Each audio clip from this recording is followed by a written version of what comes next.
Okay, so this is the reading of Pandemic Passion. Oh, wait, hold on. Pandemic Passion. This is not really going to work. But anyway, chapter 1. I'm fine, Mom, Jenny sighed into the phone as she walked through the supermarket. There's hardly anyone here, and Jenny's voice trailed off as she looked down the aisle. There was one pack of toilet paper on the shelf, and it was a 24-pack. There was also one other person at the end of the aisle. Standing tall with broad shoulders and ink-black hair, he was the most gorgeous-looking specimen of manliness she had ever laid eyes on. Their eyes locked. Her breath caught in her throat. She felt joyful, as if 100 sparklers had lit up all over her body, and a smile spontaneously broke out on her face. He smiled in return, playfully, and his gaze shifted ever so subtly towards the toilet paper. Suddenly, they were both sprinting towards the shelf, each of them grabbing an edge of the plastic at the same time. She gazed up at him, breathless, batting her eyes flirtatiously. You wouldn't let a lady go into isolation without the necessaries, would you? He was even more attractive up close. He flashed a smile at her and tugged at the package. She held on tightly. He studied her face, trying to gauge how serious she was about the toilet paper. It was only a moment, but it felt like eternity. An eternity that Jenny was happy to luxuriate in. Tell you what, he said, his dark brown eyes getting darker as he leaned towards her. He was fewer than 6 feet away from her, and she didn't mind one bit. You let me buy this pack, and then we walk out together and split it in the parking lot. You can pay me then. I guess that means you'll want a way to contact me. Unless you plan on paying me in cash that's been soaked in antiseptic. He was grinning wildly now. Her heart leaped again at that grin, and she felt other parts of her body responding as well. Jenny nodded, biting her lower lip thoughtfully. I think I can live with that. Chapter 2. Hold on, let me get there. I just want to make sure that our people aren't waiting. Okay, great. All right, chapter 2. Rick lay on the couch, absent-mindedly swiping through his feed on Hook app. The girls who flitted past his screen were all gorgeous, but he didn't stop to look at any one of them. He couldn't get that woman from the supermarket out of his mind. When they had left the store, he'd offered to carry the toilet paper to her car where they could portion it out, but she'd gotten a phone call that had taken all of her attention. She'd stopped in the middle of the parking lot, her face moving from bright and flirtatious to serious and anxious in the blink of an eye. Shooting an apologetic grimace to him, she turned away to talk quietly into the phone. A fierce feeling of protectiveness had washed over him. He wanted to reach out to her, to enfold her in his arms, but he needed to stay 6 feet away. When it was clear that she needed to stay on the phone, he busied himself with opening the pack of toilet paper, ignoring dirty looks from empty-handed shoppers leaving the store. He'd pulled out 12 rolls for himself and left her with the rest. Hold on, she said, and she began walking towards his car. Turning, he noticed that a ray of sunshine had peeked through the clouds to shine a spotlight just on her. He'd been struck by how perfectly her clothes molded themselves to her delectable curves. She'd put her phone down and pulled a $5 bill from her pocket. Though her eyes had been bright with tears, a mischievous glint reappeared as she squirted hand sanitizer all over the currency, then offered it, arms outstretched, to him. He'd taken the bill, holding the sopping paper gingerly by one corner. I know it's not enough, she'd said, but it's all I have and I need to get back on this call. Before he could respond, she picked up the phone back up. I'll find you. I owe you, was the last thing she said to him before walking swiftly to the other side of the parking lot. He'd never even gotten her name. He sighed and returned his focus to the phone. Surely there was a girl out there on the worldwide internet who could take his mind off. His phone buzzed, and a message flickered at the top of the screen. A photo popped up. It was her. His pulse raced. She was posing with a roll of toilet paper cradled at her bosom, which gave him the perfect opportunity to keep staring at those delightful globes of perfection.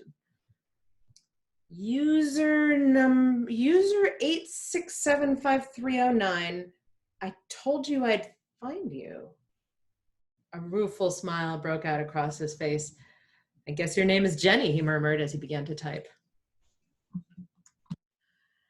So that is I'm going to unmute all of you now. Okay. You guys feel free to give me responses. So that is the chapter 1 and chapter 2. Very, very, very quick and easy. I like it. And I have plans to make this a 6-chapter novelette, right? So I want to maybe get some ideas as to like where this is going to go from here. I've got like some ideas. Thought maybe there should be a scene with some sexting. There could be a video scene. Like, since you guys are here, what would you like to see? I'm sorry, I just have to say 8675309. I did not get it when I read it. And I was like, Jenny? Yeah. Why the heck does he know her name is Jenny? I don't understand. I'll give you another Easter egg. His name is Rick. So, Ricky, don't lose that number. Oh. I still don't get it. I don't 8675309. No, but there's another song. Ricky, the don't Jenny. lose that number. It's the only one you Buff up on your 80s trivia, Kara. Wait a minute, I'm missing. Who's saying 8675309? I'm sorry. How did she know his number? Well, he was scrolling through his, so I named this like dating app, Hook App. So he's like scrolling through Hook App, and like she found him on Hook App and sent him a message. She just happened to find him? I think she's looking for him, probably. I mean, he just happened to be there? What Could it have been an airdrop? Potentially? Could have been, it could be an airdrop. Sneaky. So then she'd be Sneaky. like in his building, right? Yeah. Oh, Twist! Then they could actually get together. Ooh. They Wow. didn't share toilet paper. You know, it is going to be a happy ending, right? Like, so you know that because it's a romance novel. Romance novels. Right. So my question is the 6th chapter is it gonna finish post-pandemic or during the pandemic? And what does that look like? Do they isolate in quarantine for 2 weeks together until they understand that they can go out into public? I mean, how big a commitment is this going to be? Right. Well, I mean, how serious should it be? It's only 6 chapters long, so it can't be that serious. Or maybe they're soulmates. But I like Tim's idea. Yeah. They can meet before there is a stay-at-home order in either house, and then they watch the news and they have to stay put. You know, and they have. I mean, the thing that I love about this is it's like now we're back to Victorian times where you can't. Well, this is also, it reminds me of You Got Mail a little bit too. Yeah. Because they converse and get to know each other so like well over email. Oh. And in the end, when they finally do physically get to be together for them, it's like in a physical way. But for this, it's like a mental and physical way. Then I think maybe they could be soulmates because they have to go about this in a more in-depth. You have to get intimate without getting intimate. Right. Yeah. Right. Although they could get intimate over video. They could. That's You it's know- always an option. You know, I'm gonna be honest. I am living alone and trying to figure out how to do those things myself. So there's something about the Maybe I'll get some- challenge of having a smart partner who knows that you should not go visit them, and you have to figure out other ways of making it work. Okay. There's also the piece of, absence makes the heart grow fonder, right? And the cancelization of not being able to be in physical proximity. Like, how does that play out? Yeah, I love it. One idea I have is Rooftops. It's one of the only places we can go in the city. And I used to have a friend I could see like a block away from her, balcony from our rooftop, or you can see other rooftops around the city, or into people's windows and things. Yeah. Oh, that goes back to the airdrop idea. They could be like one apartment apart, and like they could see each other from each other's like fire escape. Right.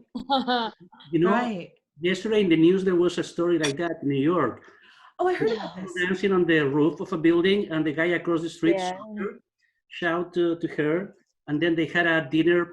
Each one had a small table in the roof in his apartment, and then this is the kicker. The dude bought one of those inflatable balls that get inside. So he invited her for a walk, and he was inside this ball, and the girl was walking with him. So that's adorable. So, that is really adorable. Okay. All right. I'm getting all sorts of ideas. I don't know. This might be a lot longer than 6 chapters. I'm not sure. Yes, please. Okay. And other questions I have are these like, these are very short, pretty, concise snippets. Like, is that okay for this kind of, yeah? Yeah. Okay, great. Yeah. Yeah, it leaves you wanting more. Could you connect this to a parallel universe in like Plague Time Europe? Oh God, it's definitely more than 6 chapters. But yeah, I mean, in sort of like an Outlander kind of way. separate but completely parallel. Yeah. That'll be the next one. That'll be the sequel or the prequel. The prequel. Christian, can you send us a link to that story about that couple in New York? I really want to see that. I can find it. Yeah, I can find it. And let me see if I can fetch it. Yeah. Awesome. My husband told me that there was a story that he read that a couple was out on a date, and their first date, and they have to be quarantined together. Oh wow. Yeah. Wow.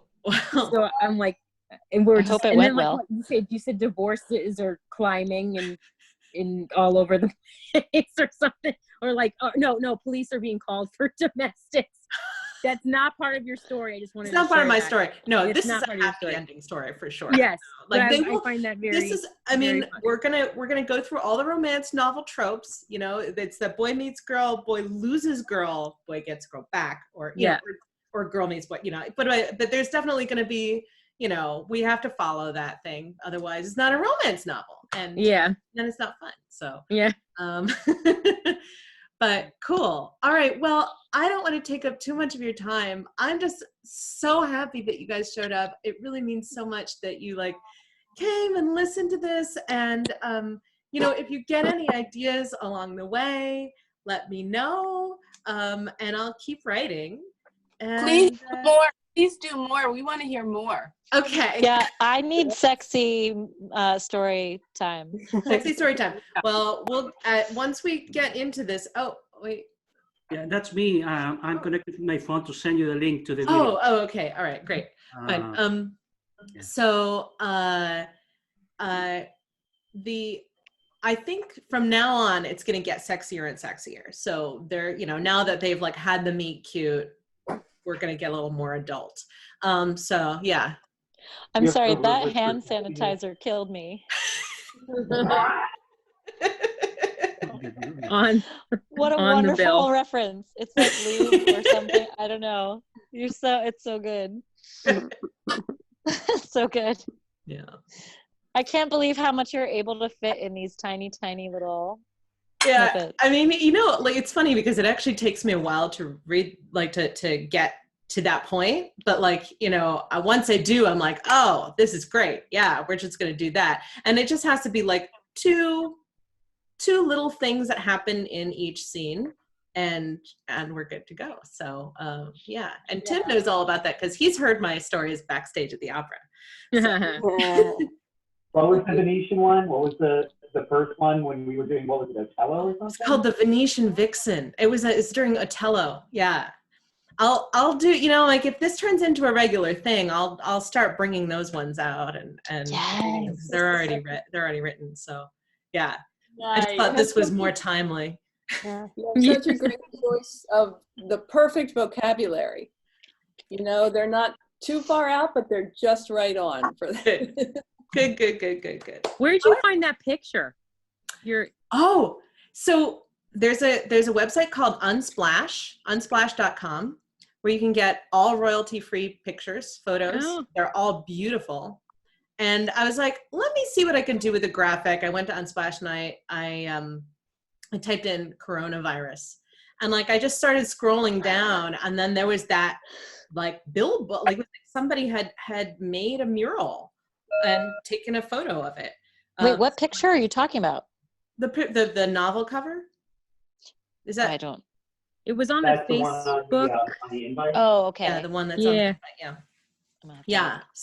So it's somebody had actually like created a graffiti mural, and then someone else had photographed it and put it on Unsplash, and I used it for the graphic. Great. Christian put the little love thing. Thank you so much for that. I will take that and put it in my newsletter as well. So yeah. Thank you all so One much. thing I want to say before, is that my shopping experiences are far boring compared to your stories. So I'm going We're a bit little more just disappointed to with life explain my now. I don't know who just said, yeah, I'm a little disappointed with life now, but that was like golden comedy. I think Well, my next. I do have to say, I went to the grocery store yesterday, and it was not like that at all, and everybody was very, very uptight. So yeah, this is, well, you know, let's live in our little fantasy for a little while. Nice job. Right. It was fun seeing you read it. It really brought it off the page. Yes. Thank you, and thanks for coming. I really appreciate it, and I will see you guys all online very soon. All Yes, right. please. Bye. Bye. Brava. Thank you.